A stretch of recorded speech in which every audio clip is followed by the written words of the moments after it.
خداوند یسوع مسیح کے بابرکت اور عظیم نام میں آپ سب کی سلامتی ہو۔ ناظرین، ہمارا آج کا ڈیووشن لیا گیا ہے مقدس یعقوب کا عام خط، اس کا 4 باب، اس کی 2 اور 3 آیت سے۔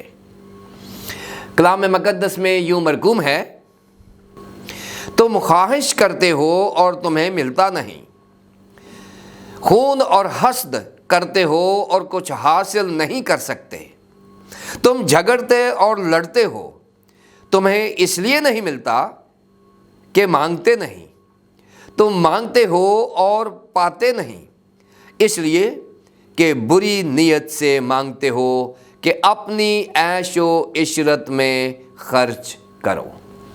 کلام مقدس کے پڑھے اور سنے جانے پر خداوند کی برکت ہو، آمین۔ ناظرین، ہمارے آج کے ڈیووشن کا عنوان ہے فالس پریئر، یعنی جھوٹی دعا، اور اسے آپ تک پہنچانے کے لیے ہمارے ساتھ تعاون کیا ہے بیکن لائٹ سے ورڈ ایٹ ورک نے۔ ناظرین، مقدس یعقوب کے نزدیک ایماندار کے 2 ہی معیار ہیں۔ یا تو ایماندار اپنی خواہشات کے تابع ہو کر ایک دنیوی زندگی بسر کرے، یا پھر وہ اپنی خواہشات کو قربان کر کے ایک روحانی اور معیاری زندگی بسر کرے۔ مقدس یعقوب نے 4 باب کا جو مضمون بنایا وہ ہے سماجی برائیاں، اور پہلی آیت میں ہم نے دیکھا تھا کہ کس طرح سے مقدس یعقوب ایمانداروں اور خاص طور پر مذہبی رہنماؤں کو یہ انتباہ کر رہے ہیں کہ تم میں لڑائیاں اور جھگڑے کہاں سے آ گئے؟ کیا ان خواہشوں سے نہیں جو تمہارے اعضاء میں فساد کرتی ہیں؟ یعنی ایمانداروں کے اندر جو خواہش ہے وہ اس طریقے سے پنپتی ہے اور پروان چڑھتی ہے کہ وہ سارے اندرونی حصوں کو مضطرب کر دیتی ہے، اور اس کا نتیجہ کیا ہوتا ہے کہ انسان فسادی ہو جاتا ہے، یعنی وہ فساد برپا کرتا ہے۔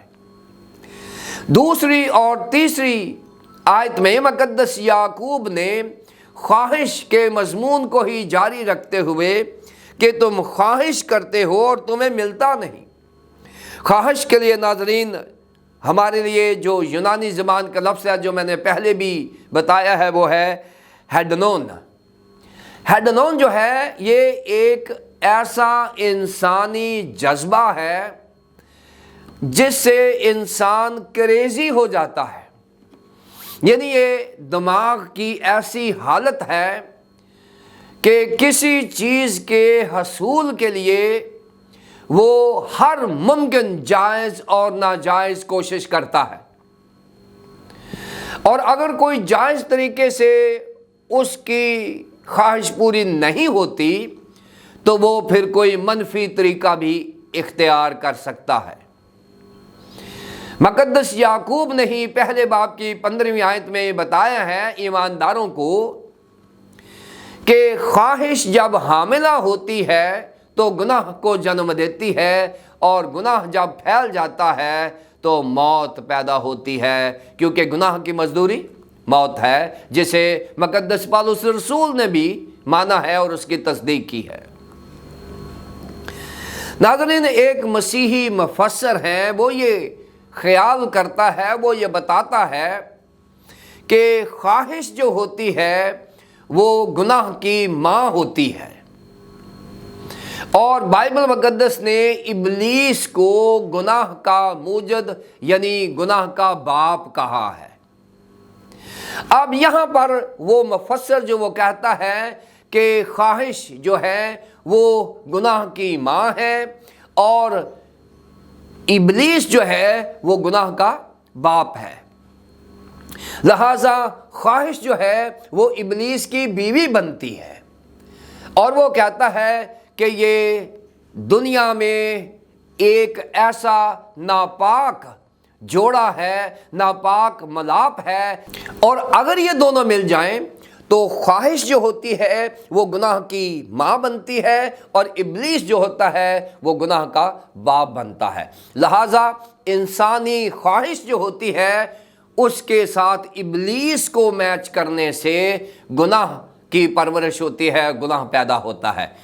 اس لیے ایمانداروں کو مقدس یعقوب نے کہا ہے کہ انسانی خواہش کو کبھی اجازت ہی نہ دیں کہ وہ ابلیس کی بیوی بنے، نہ ہی اس کو موقع دیں تاکہ گناہ کی پیدائش نہ ہو۔ اور یہ ایک بہترین فارمولہ ہے جو بائبل مقدس نے بتایا ہے کہ ہماری خواہشات جب حاملہ ہوتی ہیں تو گناہ کو جنم دیتی ہیں۔ خواہشات جو ہوتی ہیں وہ ایک انسانی جذبہ ہوتا ہے جس کے لیے انسان کچھ بھی کر سکتا ہے۔ خواہشات انسان میں فساد پیدا کرتی ہیں اور شرمناک کام کرنے پر مجبور کر دیتی ہیں، روحانی زندگی کو تباہ کر دیتی ہیں۔ ناظرین، انسانی خواہشات ہمیشہ تباہی کا سبب بنتی ہیں۔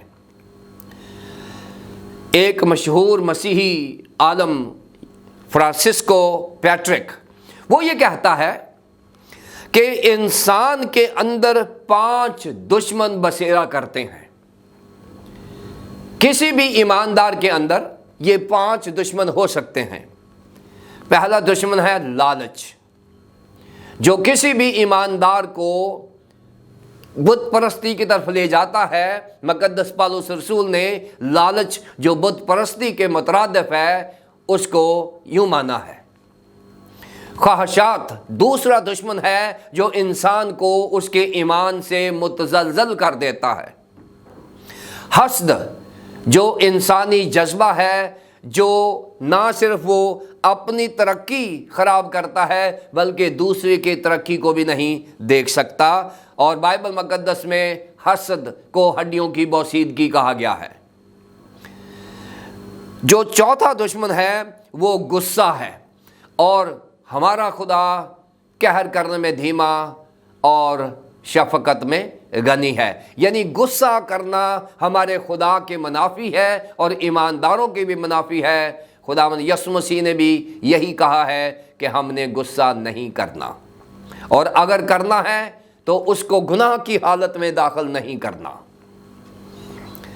اور 5واں جو دشمن ہے انسان کا وہ غرور ہے، تکبر ہونا، اور آپ جانتے ہیں کہ بائبل مقدس میں لکھا ہے کہ وہ مغروروں کا مقابلہ کرتا ہے۔ فرانسسکو پیٹرک نے کہا ہے لالچ، خواہش، حسد، غصہ اور غرور، یہ 5 ایسے دشمن ہیں جو انسان کو، ایماندار کو اس کے ایمان سے منحرف کر سکتے ہیں۔ ناظرین، یہ بہت خوبصورت انتباہ ہے جو مقدس یعقوب نے ہمارے سامنے رکھا ہے۔ اگر ہم ان پر قابو پا لیں تو ہم اپنی خواہشات پر قابو کر کے ایک معیاری مسیحی زندگی بسر کر سکتے ہیں۔ ناظرین، مقدس یعقوب نے 4 باب کی 2 اور 3 آیت میں ایمانداروں کی ایک ایسی خطرناک حالت بیان کی ہے جس میں ہم سیکھ سکتے ہیں کہ ایماندار کو دعا کیسے کرنی ہے۔